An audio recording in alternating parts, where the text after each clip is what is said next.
Okay, welcome to the very first lecture, online lecture. We'll be doing most of our lectures online in this course. And give me a second to get set up here. Which means I will be speaking and writing with a pen and recording this so you can watch it a couple times and pause it and things like that.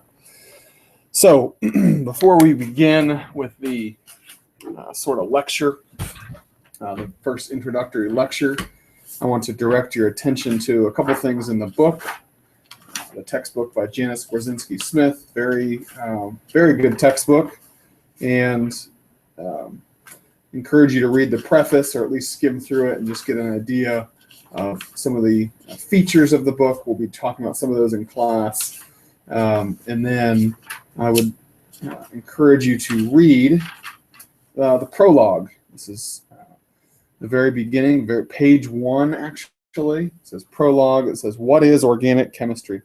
Organic chemistry is the chemistry of compounds that contain the element carbon. Okay. Generally speaking, we're talking about carbon compounds with CH bonds and CN bonds, C oxygen bonds, etc. Not just pure carbon, but that's organic as well. And so this is a historically rich, vibrant area of research, of medicinal applications, and many, many others. So I encourage you to read that. It's going to help you see the forest. It's only 5 pages, okay? We'll try to bring out a few of these on the first day of class, but you spend 15 minutes reading the prologue. It is invaluable to see, again, the forest. You want to see the big picture, the 30,000-foot view. Okay, organic chemistry is, in my clearly unbiased opinion, the most amazing thing you can study.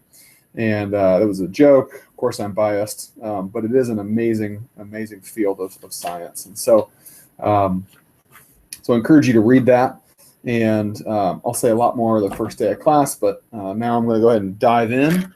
And what I'll do is I'll follow the book in outline form, so to speak. So I'll tell you the section we're on and the chapter and section so that you can know where we are, so you can go back to the book as necessary to follow along.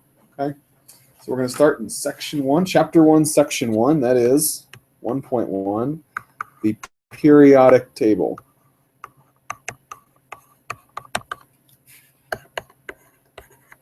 Okay.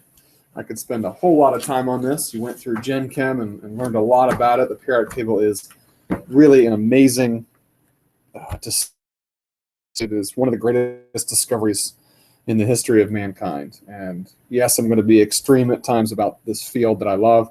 The periodic table has so many amazing features: the unity, the beauty, the wealth of information, the structure to it. It's staggering. And we're going to focus on a chunk of the periodic table. We'll get to that. Before we get to the table and some of the elements, let's go down further to the schematic of an atom. Okay, we want to talk about an atom. Atoms make up everything, and so we have this sort of we have this kind of a classic picture of of the atom, and that is the classical picture has this nucleus, and in the nucleus we have neutrons and protons. Both neutrons and protons have mass. They give mass to the atom. The electrons, which we'll talk about in a second, they have very little mass. They have some mass, but nothing compared to neutrons and protons. So neutrons and protons share in common. They have mass. Neutrons are neutral. Okay, they sound similar. Neutrons are neutral. Protons are positive. Okay, and you can use alliteration there. Protons are positive. This will be driven into your head completely. But they are the positively charged elementary particles. Okay, there are actually all these elementary particles are made up of even smaller particles like quarks and gluons and many other things that we won't talk about. They're beyond the scope of organic chemistry for our purposes. But neutrons and protons are densely packed into this nucleus. Okay? That's at the center of the atom. And then, of course, surrounding the nucleus are these electrons. Okay, the classic picture is little electrons spinning around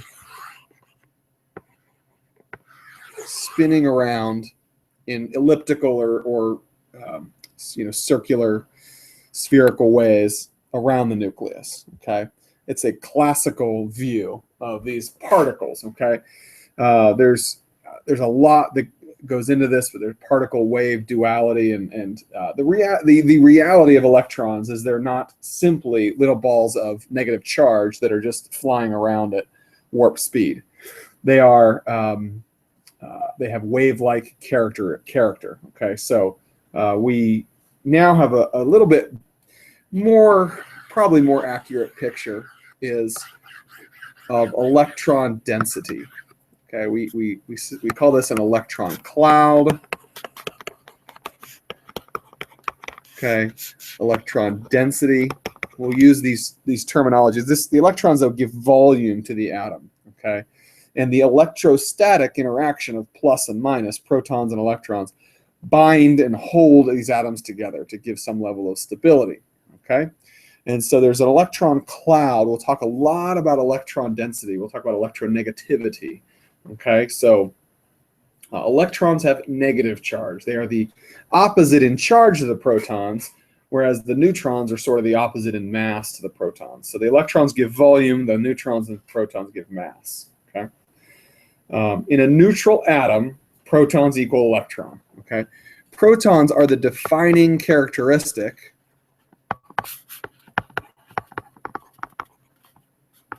of an atom. Or of an element, rather. I'm sorry. The defining characteristic of an element is the number of protons. So carbon has 6 protons. If it has 7 protons, it's nitrogen. Okay, carbon can have different numbers of neutrons, and that makes it an isotope. Okay, carbon can have different numbers of electrons. That makes it a just a different electronic charge. Okay, so protons are the defining characteristics. In a neutral atom, protons and electrons are the same. Okay, atomic number is the number of protons. So again, the atomic number, which is the defining, really to define it, what to make something an element, is the number of protons. So protons are tremendously important. So are electrons and neutrons. The atomic number equals number of protons. That is an element. It's a type. Okay, it's a type of atom. Okay. The atomic weight, again, you're not going to have to give me definitions. You'll see very quickly the types of questions we're going to ask. This is foundational material that you need to grasp. Okay, so you need to listen and grasp, so we're going back over it. Atomic weight is the average of the mass of all the isotopes. You can get all this information in the book and other places. Mass number equals number of protons and neutrons. Okay, so you'll calculate formula weights in lab and things like that. Okay, we're in the lecture we're dealing much more conceptually. Okay, isotopes, 2 atoms of the same element, i.e. carbon 12, carbon 13, carbon 14. Let's go ahead and draw those out. C12, right? It's C6 with 12 total, so it's got 6 protons, 6 neutrons. What is C13? Probably heard of these. 6 protons, 7 neutrons, right? C14 dating, 8. Okay, so the number of neutrons can change the properties and form an isotope. Okay. Same thing with H. H1 is the common, we're going to call this a proton. Well, it's a hydrogen atom, sorry. When it loses an electron, it'll be a proton. But and then H2 is deuterium. We call this deuterium instead of hydrogen. Okay. Deuterium for 2, it's got mass number of 2, and it's got a neutron. Okay, so it's a hydrogen atom. Hydrogen atom has a proton, electron. If you add a neutron to that, it's still hydrogen, but it's a deuterium. Okay, there's also tritium, which is H3. So you'll see deuterium, and you'll actually see it as D. Okay, so you'll see capital D later on in the course, deuterium. Okay, those are neutral. We'll be dealing with a lot of charged ions. Okay, cations are positive. Okay, so fewer electrons is going to be a positive atom. If electron has a -1 charge, we take one away, we're going to have a positive charge. Okay, we'll see all this. Anions, negatively charged. Fewer H plus or more electrons. There's different ways that we count these things. But cations and anions, that's the real take-home message. Cations, anions. With the table, we have row, which is called a period, and columns, which is called a group. So periods and groups have different properties or different similarities. Okay, so elements of similar size are going to be in the same period.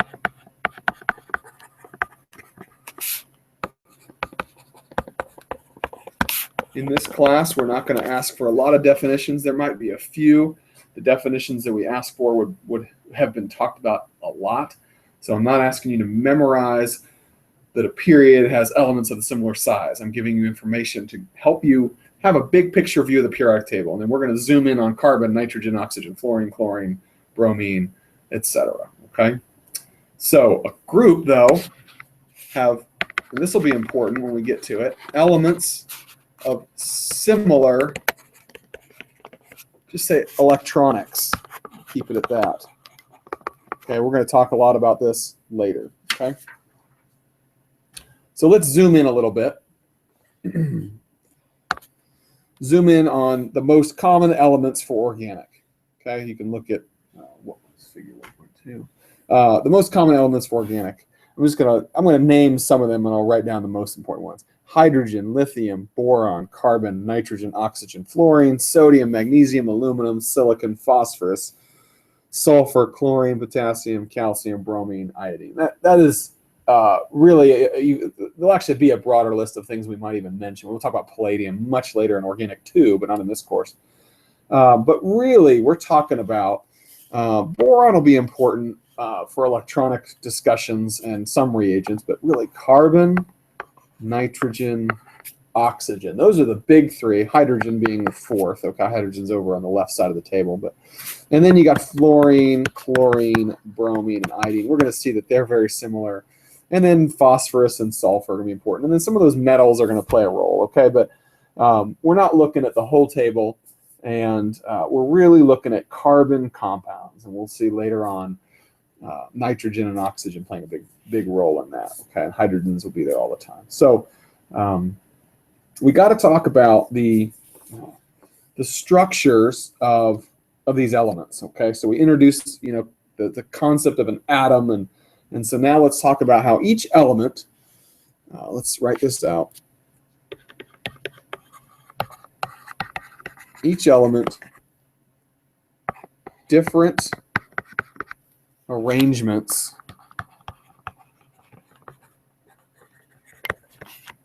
of electrons. Okay, so these electrons can arrange themselves in certain ways. We're going to use terms called shells and orbitals. Okay. I'll say this in class, but I'll say it a few times. This early information, the concepts that we're going over are so critical. You have to get this. You have to spend a lot of time to understand the concepts. If you don't, then later on you'll be trying to memorize dozens and dozens and dozens of reactions, and you'll be overwhelmed. Okay, it's a fact. Talk to anybody who's taken organic. The first few chapters, all of them are important. The first few chapters are absolutely critical conceptually. Okay, so you have to wrestle with these concepts. They're not easy. Okay, they can be learned, and if you study hard, you'll learn them. But you've got to understand orbitals, especially. Okay, shells are just completed orbitals, and shells are various combinations of orbitals. Okay, so what in the world is an orbital? I'll write this down, but orbitals are simply regions of space with high electron density, or even simpler, regions of electron density. Okay, so let me write that out. Orbitals, just a word we use to describe electrons and how they aggregate. Okay, regions of electron density. I want to keep this as simple. This is worth memorizing.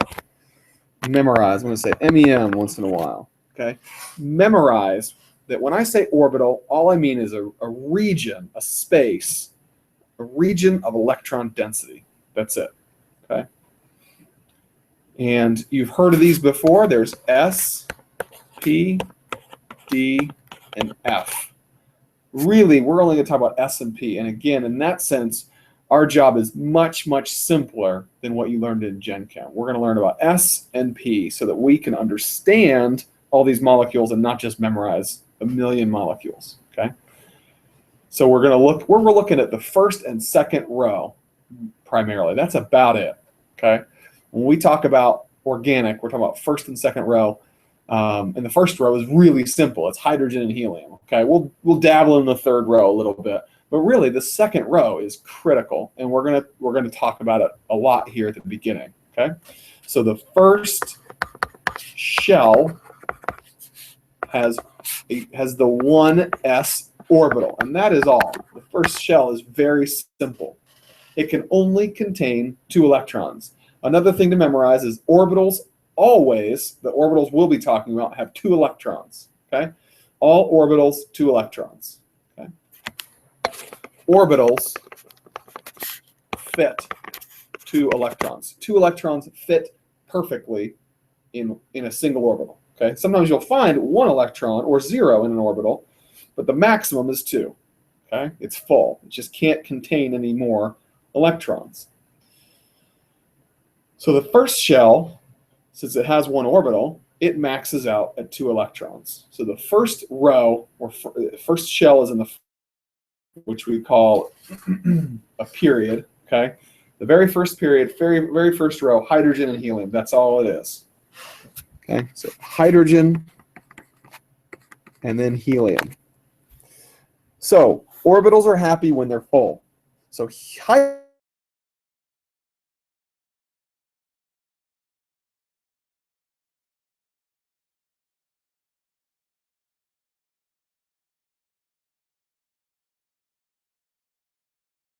and we'll talk about it more later. But a noble gas is happy. Okay, it's contentful.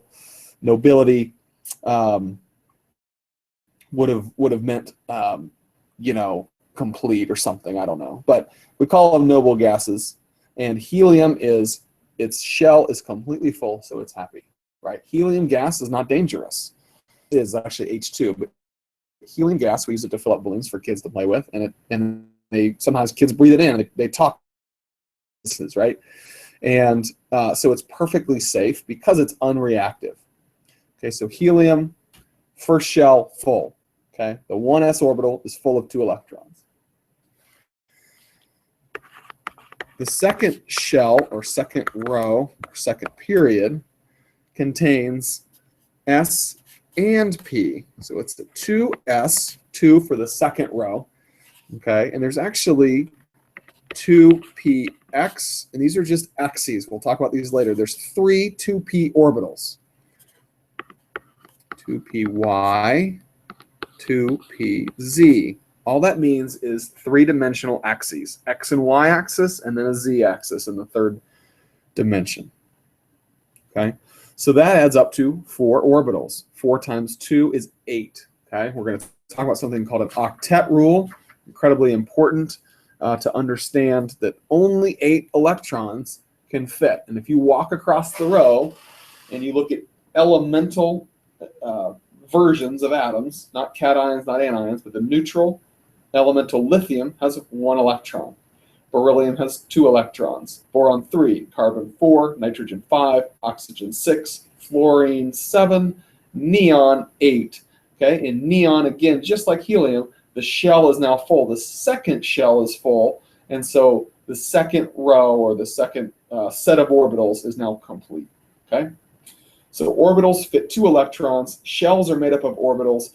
The first shell only has 1 orbital, so therefore 2 electrons. The second shell has 4 orbitals, so therefore it can hold 8 electrons total. All right. The most important of these is carbon. Okay, we'll talk a lot about all these atoms though. All right, so let's talk a little bit more about an s orbital. It is a sphere. All of these are mathematical. They're mathematical understandings of probabilities. So the probability of an electron being found, the mathematical function is spherical. Okay, so it's a sphere of electron density. It is lower in energy than other orbitals.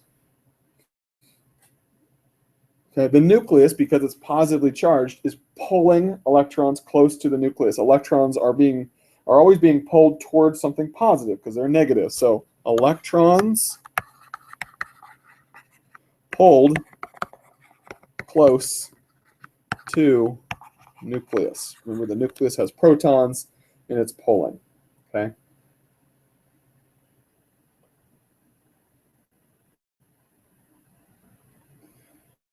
Because it's a sphere, the electrons are pulled close to the nucleus, and that means it's lower in energy.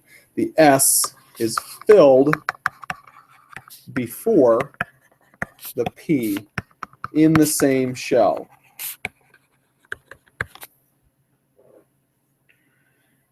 Okay, so that's the S. The P orbital,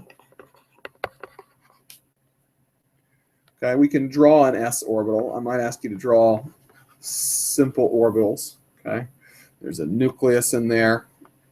Okay, the p orbital, however, is a dumbbell. Is the best way to describe this. Dumbbell of electron density. And again, this is where it's even more important to understand that it's mathematical probability. It's a dumbbell with a gap in it, or a node. We call this a node. Okay, it contains node. The way to remember what a node is it's the first 4 letters of this phrase. No density. So where's the nucleus? It's right here. So it's just a different orbital than a sphere. The nucleus is positively charged, and even though it draws electrons toward itself, because now you don't have a perfectly spherical version, you have this dumbbell, these electrons are actually repelling each other. Okay, the electrons in both of these electron density clouds are repelling, so there's this node of no electron density.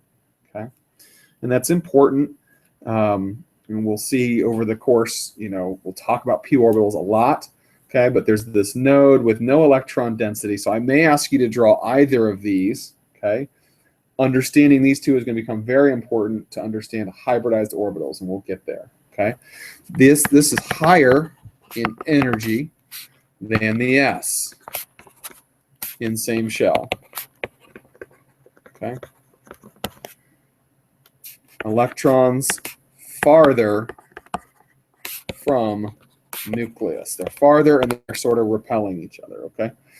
And again, it's not that electrons are like hopping over this nucleus magically. It's electron density. It's probabilities, okay? So the p orbital filled after s orbital.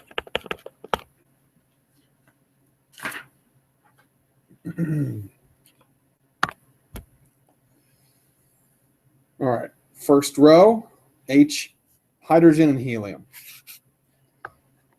1s orbital, max 2 electrons. That's it. Okay, so hydrogen, 1s1. Okay, you need to be able to draw the configuration. That's what I just drew, 1s1. If I say electron configuration for hydrogen, it's the 1s1. That means there is one electron in the 1s orbital. That's all that means. Okay, the superscript is the number of electrons. The big number 1 is the row. Okay, the period. So helium is a 1s2. Because it's an s orbital, 2 electrons, it's full. So 2 electrons in the 1s orbital. Helium is very stable. We said this shell is filled. Okay. There are 3 types of hydrogens. There's a hydrogen atom. We just call it an atom, or a hydrogen atom. There's an H+, which you'll be seeing more than almost any other thing. And that is a hydrogen cation. Because a hydrogen atom has a proton and electron, if we take away an electron, we have a positive charge, and we just call this a proton. So we will talk a lot about protons. H+ is a proton. It's always going to be bound to something, but it's effectively an H+. A third one that we won't see for quite some time, but just to introduce it, is hydrogen anion. It's not, neither H+ or H- actually exist, but we call this a hydride. Much later, we'll see this. Okay, all of these are unstable. Why? Because their shell is unfilled. Right? What do you need to do? You need to have. Actually, you could argue that the hydride is stable based on the shell being filled, but it's unstable for other reasons. Again, it doesn't exist. But it's also unstable because it's got 2 electrons and only 1 proton, whereas helium has 2 of each. Okay, so there's more to it than just electrons, but yeah. So, but unfilled shells lead to instability. Okay. All right. So let's look at the second row. Every element in the second row, by definition, has a filled first shell. Okay, so helium is the 1s2. Then we start adding electrons. Or protons and electrons. We have more elements. Okay, so while protons are fundamental to the identity of an element, electrons are fundamental to the reactivity of an element. Okay, so we talk about core electrons. Okay, so every element in the second row has 2 core electrons. That's as opposed to valence electrons. Core electrons are not involved in reactivity. Valence electrons are. Outer shell is the valence. Okay. So each element in second row has 4 orbitals available. We mentioned this before. Let's draw them. It has the 2s. It's a sphere. Okay. And then there's a 2px. There's a 2py. Those are imaginary axes, x and y, to the right and left, up and down. And then there's this 2pz, which would be like coming out towards you. Okay, is the picture. This is coming out toward you. This is kind of going to the back. Okay. There's no like right. I'm not going to ask you to draw a 2px and expect you to pick the right axis, right? It's just 3-dimensional. Okay. Each of the 4 orbitals can accept maximum of 2 electrons. So if we do the math, 2 electrons, 2 electrons, 2 electrons. What does that equal? 8 electrons total. Therefore, each element has a maximum of 8 electrons in the second row. Okay, so again, outer or inner electrons are core electrons, outer electrons are valence. It's very important. So the valence electrons are crucial to our understanding. The group number, memorize this. Group number, okay, that's column. That's the column we're talking about, okay? The new periodic tables have 13, 14, 15, but it's the 3, 4, 5, 6 that we need to know. There's old group numbers of 3A, 4A, 5A, 6A, 7A, etc. So this group number equals number of valence electrons. Certainly for the first exam, probably beyond that, I'll give you a periodic table. Okay, so you need to understand this group number, the column number. it has a number of valence electrons. This is always, you can bank on that, okay? And that's going to directly impact reactivity.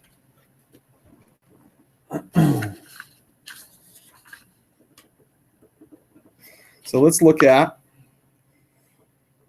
this group number, okay? There's two different types of groups. There's A and B. The B are these transition metals in the middle, okay? Again, some of the new tables have them as 13, 14, 15, okay? I want to use these old terms to remind us of the valence number. Group number,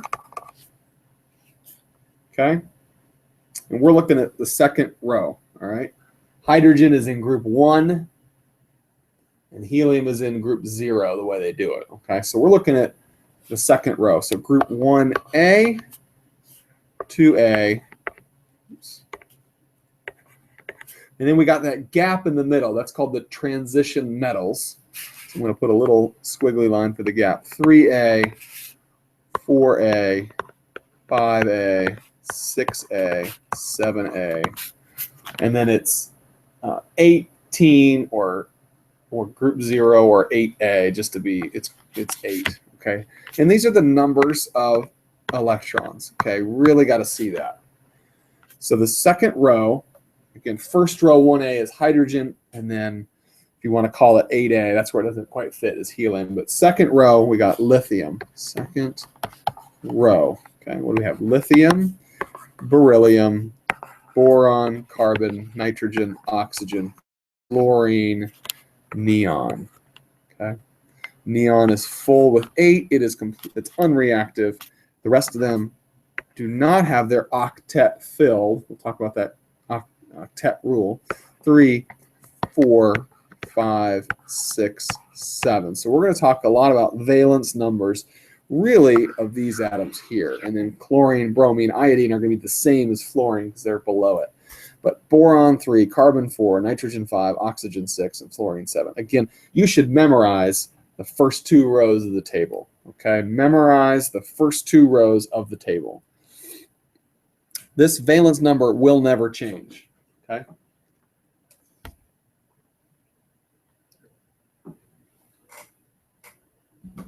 So the valence number will never change. And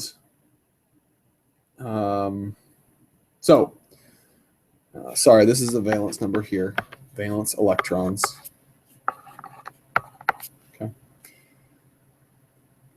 So since neon's very stable, all the rest of these are very reactive to bonding because they want to get to 8 electrons. There's 2 major ways, and that's what we're going to talk about next is bonding, okay? So atoms want to bond. They're not happy if their octets are not filled. So that leads to section 1.2, bonding.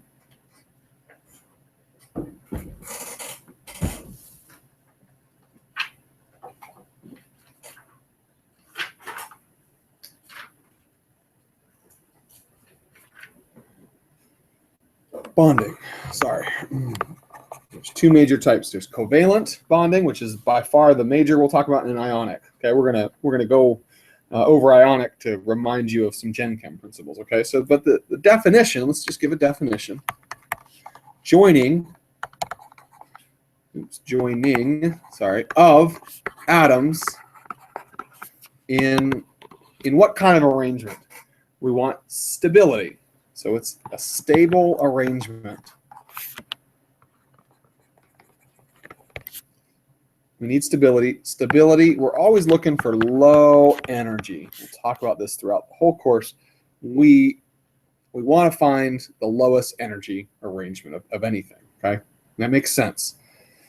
You don't want to spend more energy than you need to. I'll personify atoms from time to time and say what they feel or what they want to do, okay? Atoms and elements and molecules want to get to a state of low energy. So we have 100 elements, really 118 actually. Show an updated periodic table in class. 118 elements. We have 50 million compounds. 50 million, probably much more than that. Known compounds, 50 million combinations of these atoms, these elements. So think about the alphabet and language, right? You don't just have, you have 26 letters in the English language, and you have all these words, okay? So you can combine these in just magnificent ways, okay? So the general rule, a general rule, atoms attain complete outer shell of valence electrons. We call this a noble gas configuration. So other elements can obtain a noble gas configuration by bonding through bonding. Bonding is critical. Since the maximum number of valence electrons in the second row equals 8, we call it the octet rule. It's just a name for it to help people remember, okay? The octet rule, 8 electrons. These atoms, these elements in the second row are trying to get to a full octet, either by giving up an electron or gaining an electron, okay? So that leads to ionic versus covalent. Ionic you should be familiar with. We'll talk about it now and then really not much more. Okay. Ionic is a transfer of electrons. We'll talk about electron transfer much later in other contexts, but it is a transfer of electrons rather than a sharing, and we'll see the difference. Okay. Transfer of electrons, that's important. And we'll talk, and we use terms like electrostatic, sort of synonymous with ionic. Electrostatic interactions of cations and anions. This plus minus, they're drawn to each other and they hold together, okay? But that's after a transfer. Generally, again, general rule, we're talking about far left of the table with the far right of the table. The far right are going to actually give up their electrons. I'm sorry, the far left will give up their electrons to the far right. And we form salts here. Okay, so you're familiar with these. Sodium chloride is the most famous probably. Okay. Whereas covalent is a sharing of electrons. So whereas at transfer, the electrons actually will hop off an atom, so to speak. Here, they're going to kind of stay with the atom, but reach out and interact with another electron. Okay, we'll kind of draw some pictures to help us understand this. Generally, similar area of the table.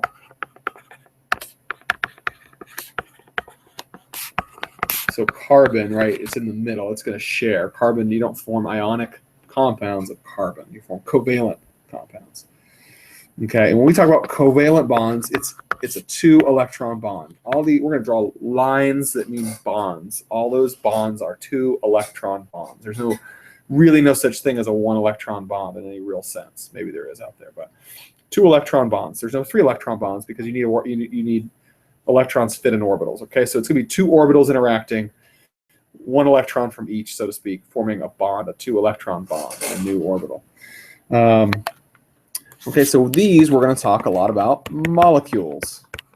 Okay, compounds and molecules are technically different. Okay, compounds are all the chemicals out there, whatever, and molecules are covalent compounds. And the key word here is sharing. I already said it, but as opposed to transfer, it's sharing. So let's give an example of ionic bonding to refresh our memory. Okay. You could look at sodium chloride. That is in the book. It's a good example. I'm going to give you sodium fluoride so we can focus on row 2. Okay. Or rather, let's do lithium fluoride. Okay. So sodium chloride is in the book. Okay. And actually lithium fluoride is in the book as well. Okay, but I'll do the lithium fluoride example. And but they're both row 2 elements. That's a nice example. So you can get ionic bonding in row 2. Lithium on the far left, fluoride on the far right. So lithium, we'll draw this a couple different ways, has 1 electron in its outer shell, right? It's got 3 total, but it's got hydrogen, helium, then lithium. It's 1 electron in its outer shell. Okay. So we have 1, we'll draw this, 1 valence electron. Okay. So lithium, we'll draw this 2 different ways. Lithium can give up an electron to give lithium plus, by giving up that electron, it actually goes back to the helium noble gas configuration, plus an electron. So let's draw now lithium plus, draw the configuration. It's a 1s2. It's now its shell is full. By giving up an electron, it's gone to a happier place. It's like helium. Plus now it's giving up an electron that we're going to show now that's going to interact with fluorine. Fluorine has how many? It's in the 7th column, okay? And so it really wants another electron, right? Because it wants to get to a filled octet. So it's going to go to what? This electron is going to come interact. Okay? We're going to show this arrow with just one kind of a fishhook arrow. We'll talk about what that means later. This electron is going to really interact with fluorine.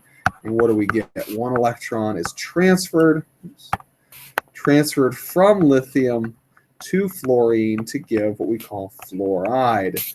And now you've added an electron, you have a charge. We'll talk about how to calculate what are called formal charges later.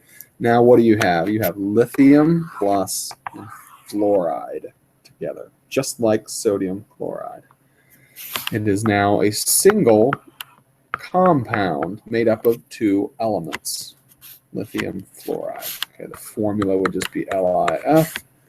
So let's show now a orbital picture of this. We have lithium with 2 electrons in its inner shell. What's the inner shell? 1s. It's a sphere.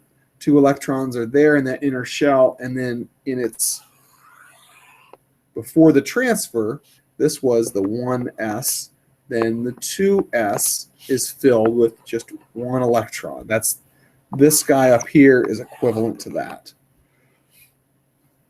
What do we have with fluoride? Again, its 1s is full, and then its outer shell is almost full. We have 2 electrons in the 2s, okay? And now we're putting the 2 s's and the p's together, so let's call this one the 2s. There's 2 in the 2px. You won't have to draw this. 2py. And then let's say the 2pz, there's only 1. What happens?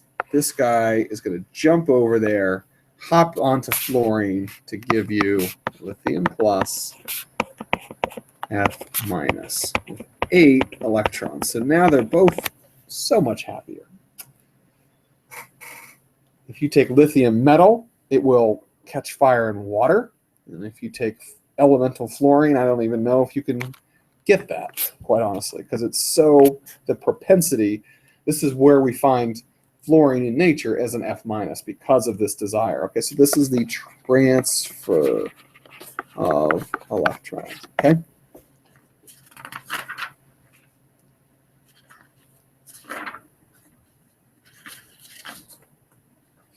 All right, so let's now look at covalent, which is where we're going to spend 99% of the time in the course. We're going to start with the simplest covalent bonding example, H2. H is bound to another H, and the formula is H2. Okay. Hydrogen can only form 1 bond. Again, memorize that. Hydrogen forms 1 bond. You'll get this. You'll see it over and over. Okay, you can't have 2 or 3 or 4 bonds to hydrogens. It's just impossible. Hydrogen has 1 orbital and 1 shell, and it can only, at most, fit 2 electrons. Okay.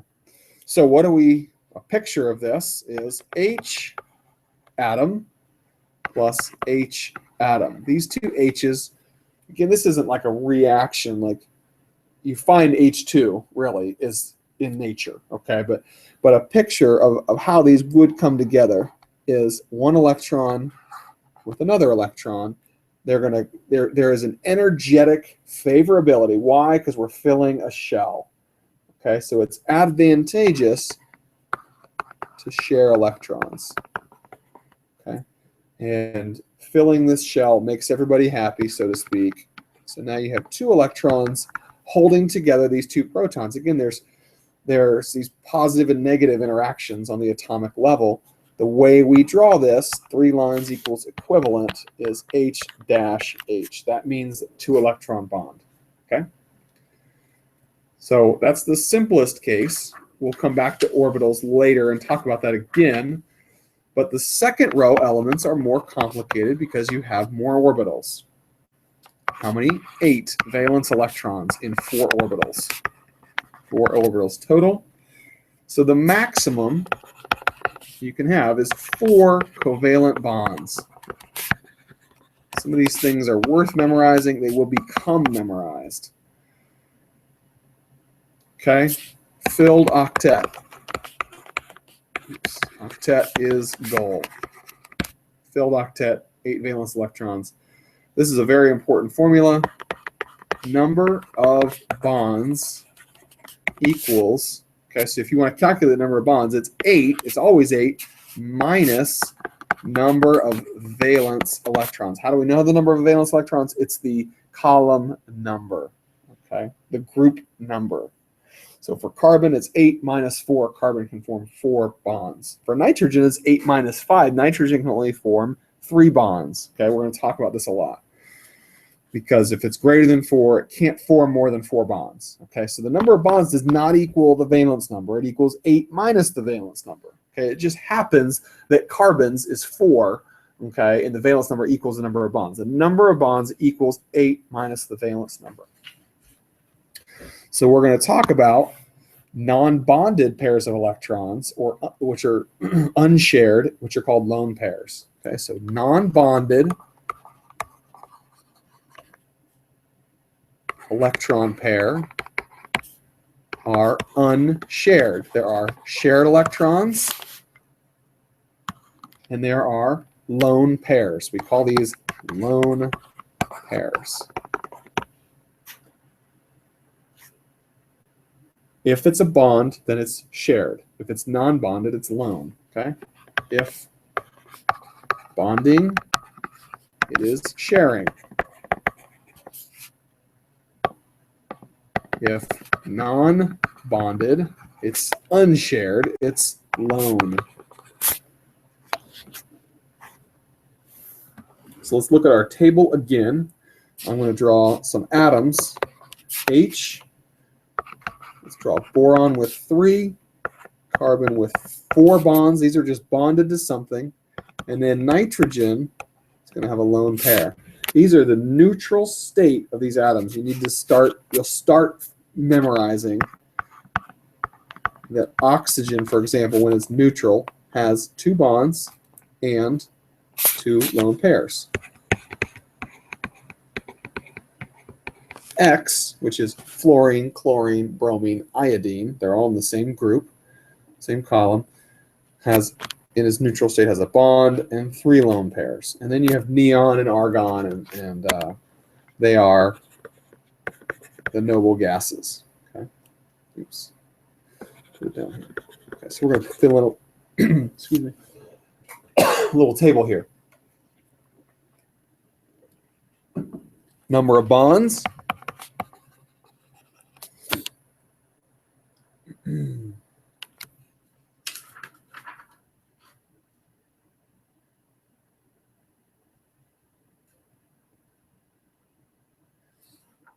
Let me give one correction to that formula. Okay, the number of bonds equals 8 minus the valence number if it's greater than 4. Okay, again, you'll see how this all fits together. Okay, so it is the valence number until you get to 4. Okay, so boron is only 3 because it's the only number of electrons available. Okay, so hydrogen can form 1 bond and only 1 bond. It's only got 1 electron. It can only form 1 bond. Boron can form 3 when it's neutral, 4 when it's an anion. We'll get there, okay? But this is neutral atoms. Okay. Let me go back one slide and just say number of bonds equals 8 minus if greater than 4. Okay, if greater than 4, and you'll see this as you start to put it together. Okay, so let's go back to the table. Boron, the valence number 3, is the number of bonds because that's the only That's the only electrons available. It's only got 3 valence electrons to bond with. Carbon has 4, so it can form 4 bonds. And we're going to see when it bonds with something, another electron is going to come in, 4 more electrons are going to come in, and it's going to have a full shell. Okay, nitrogen 3, because it's 8 minus 5 now is 3. So you can't have 5 bonds. Remember that would be 10 valence electrons. Okay, oxygen 8 minus 6 is 2. 8 minus 7 is 1. 8 minus 8 is 0. Okay, number of lone pairs. There's 0 for hydrogen. Boron, there's 0. Carbon, there's 0. Nitrogen, there's 1. Oxygen, there's 2. X, there's 3. And you can see them drawn there. So what we do is we introduce it. We introduce some things, and we'll come back to these concepts in multiple ways from multiple angles. Okay. So for example, ionic or covalent bonded molecule. Lithium bromide is ionic. CH3, CH3. We'll see how this all works. This is covalent. Okay. So there's things that you'll memorize along the way. And you should memorize, for example, that carbon will none of these atoms will have 5 bonds to them. Okay, no atom in row 2 will ever have 5 bonds. Okay, so you'll be given some. There's a lot of problems that will help you to practice all these things. How many covalent bonds are in oxygen? 2. Bromine 1. Nitrogen 3. Okay, carbon 4. Boron 3. All right, so that is an introduction to the periodic table and bonding, and we will